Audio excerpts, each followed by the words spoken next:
बच्चों, कैसे हैं आप लोग। जैसे कि हम लोग बात कर रहे हैं पादप जगत के बारे में, तो पादप जगत की ये हमारी 5th यूनिट रहेगी। इसमें लेक्चर्स है वो हिंदी मीडियम और इंग्लिश मीडियम में दोनों में मैं आपको सेपरेटली प्रोवाइड करवाऊंगी, जिसमें आप लोगों को ध्यान में रखना है कि जितने भी नोट्स हैं उतने सफिशिएंट हैं, ठीक है। क्योंकि यहाँ से जो क्वेश्चन पूछा जाएगा, जैसा कि मैंने आपको कल बताया ही था कि यहाँ जो 17 चैप्टर है उसमें सारी की सारी हेडिंग को दे रखा है यहाँ पे, और जो 18th चैप्टर है उसमें आपको तेलीय पादप हो गए, उसके अलावा हम मसाले बात करें, चाहे हम रेशों के बारे में बात करें, चाहे औषधीय बात करें, ठीक है। हम लोगों ने बहुत सारे चीजें ऐसे देखी कि जो हमें पादपों से ही मिलती है। हमारा जीवन है वो पूरा का पूरा निर्भर रहता है पादपों पे। तो यहाँ हमें जो तेलीय, रेशे, औषधीय पादप हो गए और यहाँ मसाले हो गए, तो उनके लिए हमें यहाँ पे डिटेल स्टडी करनी होगी, जिसके लिए मैं यहाँ पे आपको जितने नोट्स प्रोवाइड करवाऊँ उतने सफिशिएंट है। क्वेश्चन सिर्फ उन्हीं से ही पूछा जाएगा, और बाकी आप लोग पूरा इसको चैप्टर वाइज पढ़ना शुरू करते हैं तो चैप्टर है वो बहुत ज़्यादा लेंदी हो जाएगा आप लोगों के लिए, और आपको पढ़ते समय भी ऐसा फील आएगा कि यार आप सामाजिक पढ़ रहे हो, ठीक है। तो यहाँ पे हम लोग सबसे पहले बात करने वाले हैं तेल उत्पादक पादपों के बारे में। तो तेल उत्पादक पादपों में जैसे कि हम लोगों ने कल के वीडियो में देखा ही था कि खाद्य उत्पादक पादप थे, तेल उत्पादक पादप थे। तो खाद्य उत्पादक जो पादप थे उनमें हम लोगों ने क्या क्या पढ़ा, अनाज पढ़े, मोटे अनाज पढ़े, उसके साथ में हम लोगों ने दालें पढ़ी और सब्जियां और फ्रूट्स पढ़े। तो इन सब को पढ़ने के बाद में था कि जो सेकंड नंबर पे मोस्ट इंपॉर्टेंट उत्पादक पादप हैं वो तेलीय पादप होते हैं। तो मैंने यहाँ पे सबसे पहले ये चीज नोट डाउन की है कि खाद्य पादपों के बाद दूसरा सबसे बड़ा समूह है जिसको कहा जाता है वो तेलीय उत्पादक पादप समूह बोला जाएगा। तो आप लोगों को ये बात ध्यान में रखनी है। उसके बाद में हम बात करते हैं कि तेल, जिसको हम फैट, लिपिड मतलब इन नामों से भी जानते हैं, तो तेल है वो किन की मिली हुई संरचना रहेगी, तो ये होती है वसीय अम्ल और ग्लिसरॉल की बनी हुई संरचना होती है। तो वह भी आपको ध्यान में है तो आप लोग ध्यान में रखिएगा। उसके अलावा मतलब आप लोगों ने जब ये चैप्टर पढ़ोगे तो चैप्टर पढ़ते हुए आपको ध्यान में होगा कि हाँ यार ये सरसों है वो इस चीज में काम आती है, मूंगफली है वो इस चीज में काम आती है, जीरा कहाँ काम आता है। यदि आप किचन में कभी भी गए हो तो आपको हर एक चीज है वो आपको ध्यान में है कि कौन सी चीज कितनी क्वांटिटी में कैसे हमारे लिए एसेंशियल है। तो यहाँ पे आप लोगों को चीजें मैं आपको वही बताने वाली हूँ, बस थोड़ा सा जहाँ ध्यान मैं आपसे कहूँ कि यहाँ पे क्वेश्चन बनने वाला है वहाँ पे थोड़ा सा आप स्टार मार्क कर लीजिएगा। उसके बाद में देखिए ये एक जटिल कार्बनिक संरचना है, हमें ध्यान में है कि कार्बोहाइड्रेट हो, चाहे प्रोटीन हो, चाहे फैट हो, चाहे कार्बनिक अम्ल हो, ये सारी की सारी क्या है, एक कार्बनिक संरचनाएं होती है, जिसमें आपको ध्यान में रखना है जो जल में तो अघुलनशील है लेकिन कार्बनिक विलायकों में घुलनशील है। और कार्बनिक विलायक कौन से हुए, ईथर और क्लोरोफॉर्म। तो ईथर और क्लोरोफॉर्म में हम यदि फैट को सॉल्युबल करने की कोशिश करेंगे, मिलाने की कोशिश करेंगे तो वो उसके साथ में मिल जाएंगे, लेकिन ये जल के साथ में नहीं मिलेंगे। तो जल के साथ ये क्या रहेंगे, अघुलनशील रहेंगे। तो ये बात भी आपको ध्यान में रखनी है। उसके बाद में हम बात करते हैं उत्पत्ति के बारे में। यहाँ पे मैंने ओरिजिन लिखा है उत्पत्ति। तो हमें पता है कि जो भी ऑयल है, जो भी तेल है वो हमें पादपों से भी प्राप्त हो रहा है और वो हमें जंतुओं से भी प्राप्त हो रहा है। जंतुओं में हम लोग बात करें फिश ऑयल होता है, चिकन ऑयल होता है, ठीक है, कि जो फिर एनिमल से हमें मिल रहा हो। लेकिन हमें यहाँ पे एनिमल्स के बारे में बात नहीं करनी, हम केवल और केवल किसकी इंपॉर्टेंस पढ़ रहे हैं, पादप जगत की इंपॉर्टेंस पढ़ रहे हैं। तो यहाँ पे हमें ध्यान में रखना है कि जो पादप से हमें तेल प्राप्त होता है उस तेल को वानस्पतिक तेल के नाम से जाना जाता है, और वानस्पतिक तेल को ही हम लोग यहाँ पे डिटेल स्टडी कर रहे हैं। उसके बाद में आप देखिए मैंने लिखा है तेल का प्रकार, कि भाई हम यदि किसी तेल को उष्मा दे तो उसके बाद में उसके व्यवहार में किस टाइप का कोई परिवर्तन देखने के लिए मिलता है। तो उसी परिवर्तन के बेस पे यहाँ पे इनको दो भागों में डिवाइड किया हुआ है। ये दो भाग कौन से हुए, सबसे फर्स्ट है सगंध, अनिवार्य और वाष्पशील। सगंध का मतलब आपको समझ में आता है कि इसमें हमें स्मेल देखने के लिए मिलेगी, लेकिन यहाँ पे ऐसा कुछ भी नहीं रहेगा, ठीक है। उसके बाद में अनिवार्य और वाष्पशील। तो वाष्पशील का मतलब कि वो वाष्पीकृत हो जाते हैं, उन्हें खुला छोड़े तो थोड़ी देर में क्या हो जाएंगे, वो वाष्पीकृत हो जाएंगे, लेकिन ये जल्दी से वाष्पीकृत नहीं होते, मतलब होते ही नहीं है। तो इनको अवाष्पशील या वशीय या स्थिर तेल कहा जाता है। तो आप लोगों को ये थोड़ी सी हेडिंग ध्यान में रखनी है। उसके बाद में मैंने आपको कहा कि क्वेश्चन कहाँ से बनते हैं वो मैं आपको एक्सप्लेन करते हुए चलूंगी। तो आप यहाँ पे स्टार मार्क लगा लीजिए कि यहाँ पे आपको कोई भी दो अंतर पूछ लिए जाते हैं, चाहे दो ऐसे नाम पूछ लेते हैं कि भाई वसीय तेल के दो नाम लिखो या जो वाष्पशील तेल है उसके दो नाम लिखो, तो आप लोगों को ये चीज ध्यान में रखनी है। उसके बाद में हम लोग इनमें अंतर देखते हुए चलते हैं। तो सबसे पहला अंतर लिख रखा है, ये सघन और रंगीन तेल होते हैं। यहाँ पे हम लोग इस साइड जो भी तेल पड़ रहे हैं, मतलब हम लोग मोगरा, चमेली, गुलाब, खसखस, ये जो ऑयल देखेंगे उनमें कोई ना कोई कलर होगा और फ्रेगनेंस इनकी मतलब बहुत ही ज़्यादा अच्छी होगी। लेकिन हम लोग यहाँ पे बात करें तो ये हमेशा कैसे होंगे, रंगहीन होंगे। ज़्यादा से ज़्यादा हो सकता है कि ये हल्के से जो गोल्डन येलो कलर होता है उसके पाए जाए, बाकी ये हमेशा कैसे होंगे, रंगहीन होंगे। उसके बाद में हम बात करते हैं कि ये प्राप्त कहाँ से होते हैं। ये तेल पादपों के कौन से पादपों से प्राप्त होंगे। हमने कहा था कि जो पादप के भाग है इंपॉर्टेंट, जहाँ से तेल हमें मिलने वाला है, उनसे भी क्वेश्चन पूछा जाएगा। तेल जो प्लांट है उस प्लांट की उत्पत्ति कहाँ हुई है, वो प्लांट कहाँ पाए जाते हैं, इंडिया में कहाँ पाए जाते हैं, राजस्थान में कहाँ पाए जाते हैं और पूरी की पूरी विश्व में कहाँ पाए जाते हैं। तो ये सब चीजें मैं भी आपसे डिस्कस करते हुए चलने वाली हूँ।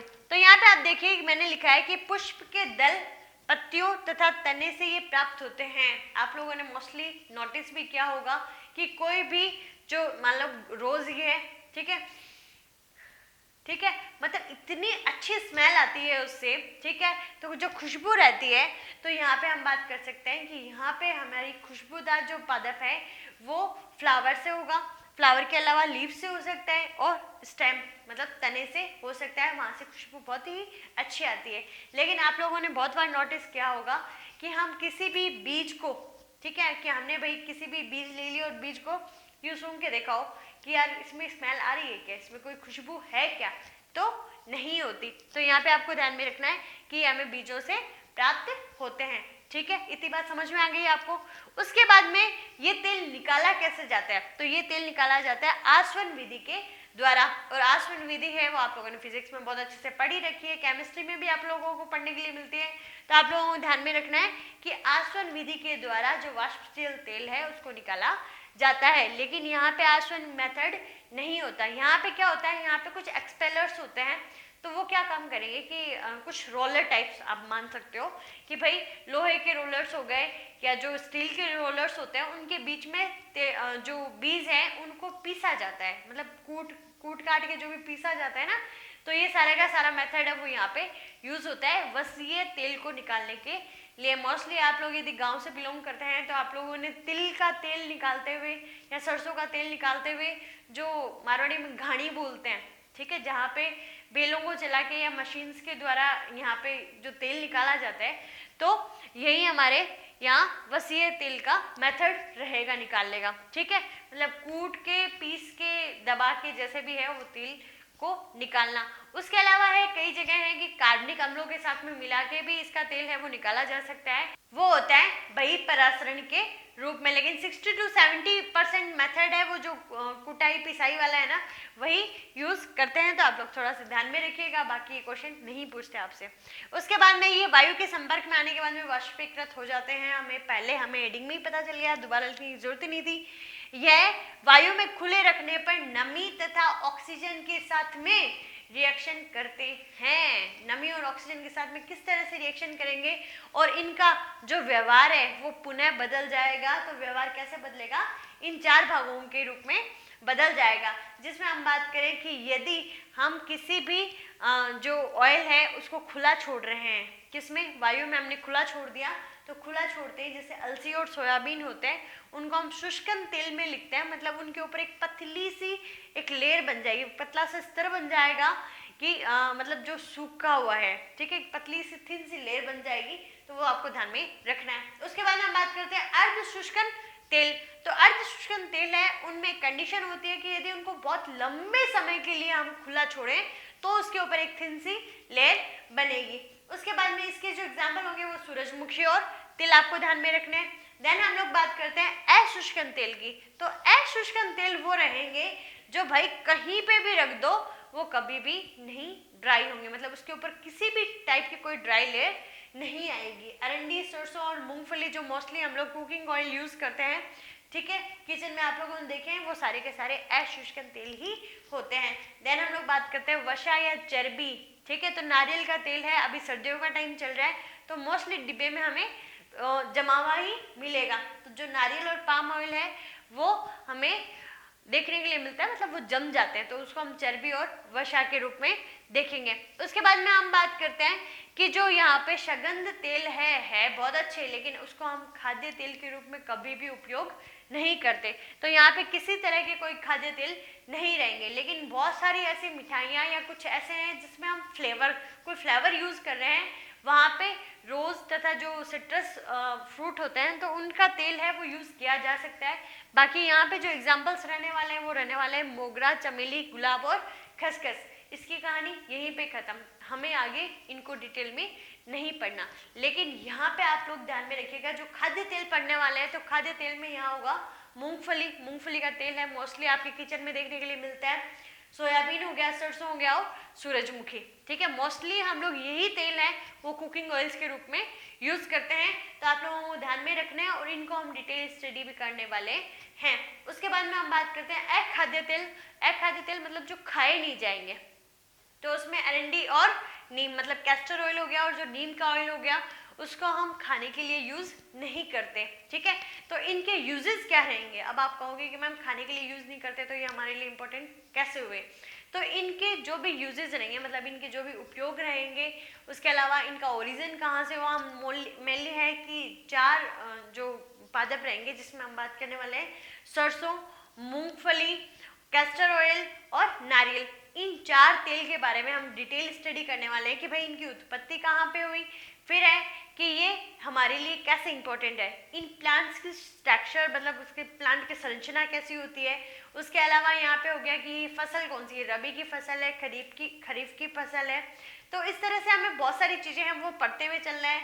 उसके साथ में आप लोगों को ध्यान में रखनी पड़ेगी इनकी वेराइटीज़, मोस्टली क्वेश्चन वेराइटीज और इनके बॉटनिकल नेम पे आता है। यदि आप लोगों ने लास्ट वाला वीडियो देखा है तो हो सकता है कि आप लोगों ने बॉटनिकल नेम है वो अपनी नोटबुक में लिखे होंगे, मैं ऐसा आपसे उम्मीद कर सकती हूँ। तो आप लोगों को वो सब चीज़ें हैं लर्न कर लेनी है। आप लोग जितना जल्दी है कि अपना सिलेबस कंप्लीट करने की कोशिश करेंगे तो उतना जल्दी आपको रिवीजन वाले चैप्टर्स के लिए भी टाइम मिल जाएगा। तो ये आप लोग यहाँ जितना मैं प्रोवाइड करवाती हूँ उतना सफिशिएंट है। उसके अलावा आप यदि सामाजिक पढ़ने में इंटरेस्टेड हैं तो आप इस चैप्टर को कम्प्लीटली पढ़ सकते हैं, ठीक है। तो खुश रहिए, मुस्कुराते रहिए और घर पे सुरक्षित रहिए। Thank you.